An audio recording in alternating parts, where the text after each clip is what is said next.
आपण पाहतो फर्स्ट पोस्टने जो सर्व्हे केला होता संपूर्ण देशभरात पहिल्या टप्प्याचं मतदान आहे 11 तारखेला अगदी काही दिवसांवर येऊन ठेपलेलं. पण हा जो सर्व्हे केला एक महत्त्वाची गोष्ट फक्त या सर्वेक्षणातली सांगतो, कारण त्याबद्दल प्रश्न उपस्थित केला गेला. 36% शहरी आणि 64% ग्रामीण भागात हे सर्वेक्षण करण्यात आलेलं आहे. ब्रेकवर जाण्यापूर्वी राऊत सरांना काही मुद्दा मांडायचा होता.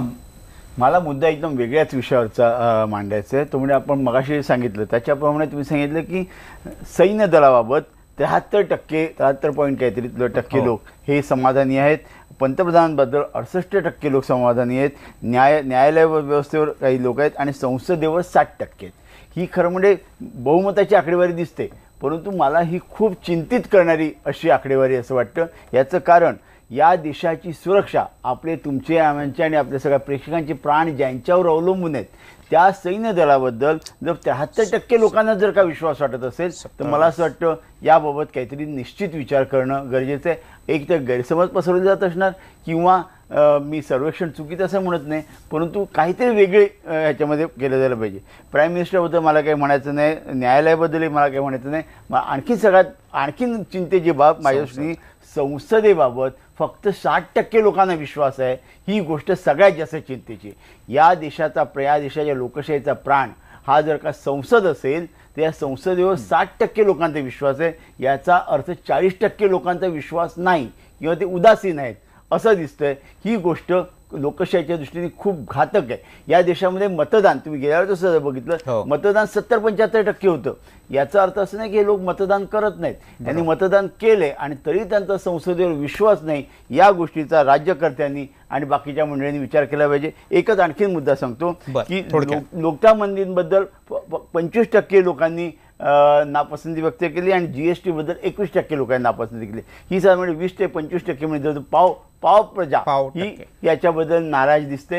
ही गोष्ट ही सरकारला शोभेसी नाही असं मला वाटतं. जर का 25% लोक या देशातले जर का नोटाबंदीच्या विरुद्धात असतील तर मला असं वाटतं की हे आपण काय केलं याचा एकदा विचार केला पाहिजे निश्चितपणे. आणि कारण एवढे मोठे जेव्हा ऐतिहासिक अशा प्रकारचे निर्णय होतात की ज्याचा देशातल्या प्रत्येक नागरिकाशी संबंध येतो त्यावेळेला हे प्रमाण सरांनी म्हटलं तसं 25% नाही तर ते पूर्ण दुसऱ्या बाजूचं म्हणजे 100% विश्वासार्हतेचं असलं पाहिजे. पण 2-5% आपण इकडे समजू शकतो, पण 25% ही निश्चितच मोठी गोष्ट आहे.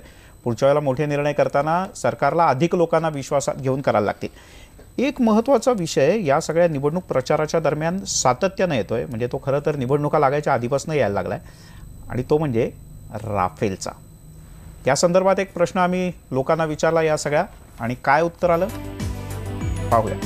प्रश्न असा होता की राफेलबद्दल पंतप्रधान नरेंद्र मोदी यांच्यावर काँग्रेसनं केलेले आरोप योग्य आहेत का? कारण हे थेट पंतप्रधानांवर झालेले आरोप होते. सरकारबद्दल तर होते, पण त्यात कोणाचा सहभाग, कशी पार्टनरशिप, काय पार्टनरशिप, आणि या सगळ्यात थेट पंतप्रधानांवर आरोप झाले होते. पण 30% लोकांना हो असं वाटतंय, 39% लोकांना नाही असं वाटतंय. आणि उरलेल्यांचं काय? उरलेले उदासीन आहेत, म्हणजे त्यांनी नेमकेपणानं मत व्यक्त नाही केलेलं. हे किंवा हे, हो किंवा नाही असं त्यांचं उत्तर नाही. उरलेले जे आहेत त्यांचं न्यूट्रल उत्तर आहे, सांगू शकत नाही अशा प्रकारचं उत्तर. तेही साधारण 30%, तेही साधारण 30%च्या घरात आहे. तेही 30%च्या घरात आहे. बरोबर, निश्चितपणे जे म्हणजे त्यांना नेमकेपणानं सांगायचं नाही हो किंवा नाही मध्ये उत्तर. पण हे जे 30% आहेत तेही महत्वाचं आहे ज्याचा उल्लेख केला. पुढचा एक प्रश्न पाहूया. पुढचा प्रश्न आहे, बालाकोटमध्ये हवाई हल्ला करण्याची भारताची कृती योग्य आहे. 86% लोकांनी त्याला समर्थन दिलंय. 5% लोकांनी नाही असं स्पष्टपणे म्हटलंय. तर उर्वरित जे आहेत त्यांना नेमकेपणानं याचं हो नाही मध्ये उत्तर देता नाही आलं, पण 86% लोकांनी त्याला सहमती दर्शवली. पुढचा प्रश्न,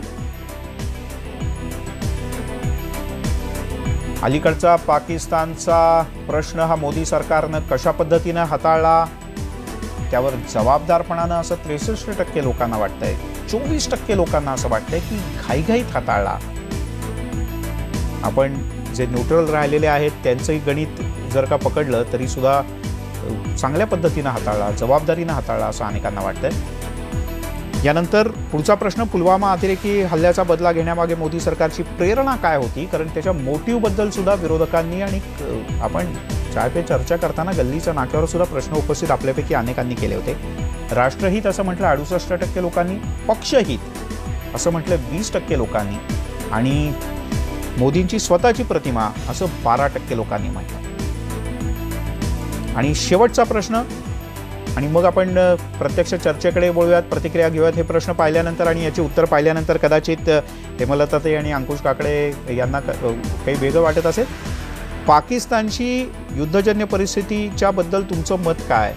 तर भाजपला निवडणुकीत फायदा होईल असं 50% लोकांना वाटतंय, भाजपला निवडणुकीत फायदा होणार नाही असं 22% लोकांना वाटतंय, तर सांगता येत नाही असं म्हणणाऱ्यांचं प्रमाण सुद्धा अर्थातच हे सायझेबल आहे. फटाफट प्रतिक्रिया घेऊयात. हेमलताजी, तुमच्याकडे 1 मिनिट. नाही, मला फक्त एकच विचारायचं की पुलवामातला हल्ला जो घडला त्याच्यामागे सरकारची निष्क्रियता आहे किंवा सरकार जबाबदार आहे असा प्रश्न आपण त्यांना विचारला नाही का? म्हणजे तो एक प्रश्न आपण ऍड केला असता तर जास्त बरं झालं असतं की हा हल्ला घडण्यामागे नक्की सरकारची भूमिका काय होती आणि त्याच्यामध्ये जे 40 लोक निरपराध जे सैनिक मारले गेले तर त्याबाबत सरकार कोणावरती जबाबदारी टाकणार? तर हा एक प्रश्न विचारला पाहिजे होता असं मला वाटतं. बाकी मला बोलायचं नाही, कारण राफेल आणि हे सगळं आता याच्यातला भ्रष्टाचार लोकांसमोर आलाय आणि सगळंच समोर आलेलं आहे वस्तू. पण राफेलच्या संदर्भात तुमच्याकरता दिलासादायक आकडे आहेत, आता त्याबद्दल तुम्ही म्हणताय बोलायचं नाही. ठीक आहे काकडे सर. नाही, आपण एकंदर 5 प्रश्न या ठिकाणी घेतले. बरोबर. त्याच्यातला एक पहिला प्रश्न जर सोडला तर बाकीचे 4ही प्रश्न पाकिस्तानशी संबंधित असे आहेत आणि देशाच्या संरक्षणाच्या संदर्भामध्ये आहेत. हो. त्यामुळे कोणतेही सरकार असेल त्या सरकारने आपल्या देशासाठी घेतलेल्या निर्णयाच्या बाजूने लोक उभं राहणं हे निश्चितच अपेक्षित आहे आणि त्याप्रमाणे ते राहत आहेत. पण महत्वाचा, हो बोला, आपण एकीकडे भ्रष्टाचाराच्या बाबतीमध्ये पंतप्रधानांवरती विश्वास दाखवण्याचं पहिले सर्वेमध्ये दाखवलं, पण राफेलच्या बाबतीमध्ये 30% लोक म्हणतात पंतप्रधान दोषी आहेत आणि 39% लोक नाही म्हणतात. म्हणजे फक्त हा किती छोटा आणि परत आणि जवळपास 30% लोक सांगत नाहीत मत. म्हणजे जवळपास 70% लोक हा पंतप्रधानावरती अविश्वास दाखवत आहेत. माझ्या दृष्टीने पुढचे 4 बाबतीमध्ये कोणतेही सरकार असलं तर त्याच्या बाजूने लोक उभे राहतील. पण हा अतिशय भ्रष्टाचाराच्या बाबतीमध्ये आणि राफेलच्या बाबतीमध्ये महत्वाचा मुद्दा आहे. याच्या बाबतीमध्ये काळजी करण्यासारखं कारण आहे. बर, नीलमताई.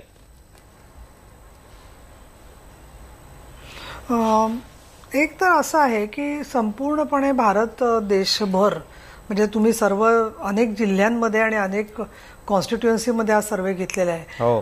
जो विचार करणारा आणि बोलणारा म्हणजे कृतिशील मतदार आपण त्याला म्हणू साधारण, त्याच्यापर्यंत पुलवामा हल्ला त्याच्यावरती केलेलं उत्तर ते योग्य होता का अयोग्य, खरं सांगायचं तर मिलिंद, जी पार्लमेंटमध्ये चर्चा होते किंवा जी अंतर्गत चर्चा असते ती माध्यमं असतील, प्रिंट मीडिया असतील आणि विरोधकांनी सुद्धा ज्या काही गोष्टी काढल्या असतील बाहेर, त्याच्यामुळे पारापर्यंत पोचलेली आहे. आणि त्यामुळे अगदी दिल्लीपासून गल्लीपर्यंत आपण असं म्हणू, जरी हा प्रातिनिधिक नसेल, समजा आपण एक क्षणभर धरलं तरी सुद्धा एक देशामध्ये साधारण लोक काय विचार करतायत याचा आपल्याला पर्सेंटेज सगळं दिसतंय. कारण बघा, राफेलचा विषय आल्यावरती ही 60% 70% ही आकडेवारी जी आहे ती ताबडतोब आपल्याला बदललेली दिसून येते. तिथे लोक वेगळं बोलतात. पण दुसरं जेव्हा 30% वगैरे लोक अनडिसाइडेड असतात ना किंवा त्यांचं ठरलेलं नसतं, याचा एक अर्थ असतो की त्यांनी ठरवलेलं असतं पण त्यांना बोलायचं नसतं किंवा काही वेळेला त्यांना खरोखर वाटत असतं की ते दुर्लक्ष करा आता या गोष्टीकडे आणि मग त्याच्यामध्ये ते गप्प राहणं पसंत करतात, असं सुद्धा असू शकतं. आणि हे 5 जे मुद्दे तुम्ही घेतलेत त्याच्यातून मात्र एक दिसतं आहे की या सगळ्या आधीचे जे मुद्दे होते बेरोजगारी किंवा या मुद्द्यांबरोबर, तर याच्यामध्ये ट्रेंड थोडा आपल्याला वेगळी आकडेवारी दिसून येते. त्यामुळे लोक त्याच्यावर विचार करतात. राफेलसारखा मुद्दा काकड्यांनी मांडला, पण गेल्या काही दिवसात जर का आपण पाहिलं आणि तटस्थपणे जरी विचार केला तर आपल्याला असं दिसतं की विरोधकांनी राफेलचा मुद्दा स्वतः थोडासा साईड ट्रॅकला ठेवलेला आहे. आणि लोकांतर तर याच्यात म्हणतात की ज्याचा उल्लेख काकड्यांनीच केला की 30% लोक धड काही सांगू शकत नाहीत, पण 30%पेक्षा जास्त लोकांना वाटतं की नाही बाबा पंतप्रधानांवरच्या आरोपांच्या संदर्भात. मग जर का अशी आकडेवारी आली असेल, आता हेमलताताईंना ही आकडेवारी खरी वाटते का खोटी वाटते त्यांनी नंतर सांगावं. आता मी त्याच्यात फार पडत नाही, कारण मग त्या सविस्तरपणे बोलल्या तर आपल्याला बाकीच्या प्रश्नांना वेळ कमी मिळेल. एक थोडक्यात प्रतिक्रिया अतुलजी. नाही, याच्यात 2-3 प्रश्नांमध्ये जर साम्य बघितलं तर राफेलमध्ये 30% लोकांना पंतप्रधान दोषी वाटतात एक भाग, पक्षहित म्हणून घेतलेला निर्णय 20% म्हणतात आणि स्वतःच्या प्रतिमेसाठी 12 म्हणजे 32% लोक त्या बाजूनी आहेत. आणि दुसरीकडे निवडणुकीत त्याचा फायदा होईल का म्हणणारे 50% लोक आहेत. या तिन्ही प्रश्नांनी एकमेकांच्या हातात हात घातलेले आहेत. जर लोकांनी विचारी पद्धतीने आपण म्हणतो की लोकांवर आपण विश्वास आहे आणि त्यांनी जी काही मतं नोंदवलेली आहेत ती, तर ह्याच्यात एक सूत्र असं दिसतं की 50% लोकांना हे निवडणूक डोळ्यासमोर ठेवून सगळं केलं गेलं, हे 50% लोक म्हणतात हे उघड सत्य झालं. 30% लोक मोदींना दोषी मानतायत आणि 32% लोकांनी पक्ष आणि मोदींनी स्वतःच्या प्रतिमेसाठी केलं म्हणतायत. याच्यातच सगळं आलं, वेगळं काही सांगायची गरज उरलेली नाही. भंडारी सर, आकडेवारी कशी खेळवता येते, कशी फिरवता येते, अतुल कुलकर्णी त्याचं एक चांगलं प्रात्यक्षिक आत्ता दिलं. जी आपण राफेलच्या बाबतीतली आकडेवारी आहे त्याच्यामधला एक मुद्दा हा निश्चित मलाही मान्य आहे की 39% लोकांना जो विश्वास आहे, आम्ही बहुतेक राफेलच्या बाबतीमधलं वास्तव हे लोकांपर्यंत पोचवण्यात काही प्रमाणात कमी पडलो, हे मान्य करायला मला काही अडचण वाटत नाही. पण दुसऱ्या बाजूला एक लक्षात ठेवलं पाहिजे की जी 31% लोक निर्णय न देणारी आहेत ती सगळीच्या सगळी विरोधात असं म्हणणं हे फक्त आपल्या सोयीसाठी म्हणणं आहे. ती सगळीच्या सगळी विरोधात असतील असं गृहीत धरण्याचं काही कारण नाही. तसं जर पाहायला गेलं तर मग ही आकडेवारी 55-45 होते. 55% लोक ही पंतप्रधानांच्या बाजूनी, 45% लोक विरोधातले असं त्याचा अर्थ होऊ शकेल. आणि दुसऱ्या बाजूने जिथे 50% लोकांनी भाजपला फायदा होईल असं म्हणलं आहे, निवडणुकीत फायदा करण्यासाठी भाजपने हे केलं असं 50% लोकांनी नाही म्हटलेलं, पण ते त्यांना तसं मांडणं सोयीचं आहे स्वतःच्या सोयीसाठी म्हणून ते मांडत असतील तर माझा त्याला आक्षेप नाही. तात्पर्य त्यातलं एक आहे की आपण कुठल्या विषयाकडे कुठल्या नजरेतून बघतो, कुठल्या चष्म्यातून बघतो हे आपण ठरवलेलं असतं. विशेषतः जे भाष्य करणारे बसतात ते तर बसतातच, आम्ही तर पक्षाचे प्रतिनिधी आहोत, आम्ही आमच्या पक्षाची भूमिका मांडणार. परंतु आपण तटस्थ आहोत, आपण त्रयस्थ आहोत, आपण निपक्षपाती आहोत असं म्हणणं सुद्धा फारसं खरं नसतं. बरं, ठीक आहे. पण कारण शेवटी प्रत्येकाला शेवटी मत करायचंच असतं आणि म्हणजे असं काही नसतं, जरी नोटाचा पर्याय उपलब्ध असला तरी अनेक जण आवर्जून हे सांगतायत की नोटा हा पर्याय नाही, तुम्ही मत व्यक्त केलंच पाहिजे, तुम्ही मत दिलं पाहिजे, तुम्ही अधिकारच नाही तर तो कर्तव्य असू देत. आपण त्याच्यात आता नको जायला, त्याच्याबद्दल आपण सविस्तरपणे बोलू. एक छोटासा ब्रेक घेऊयात. ब्रेकच्या नंतर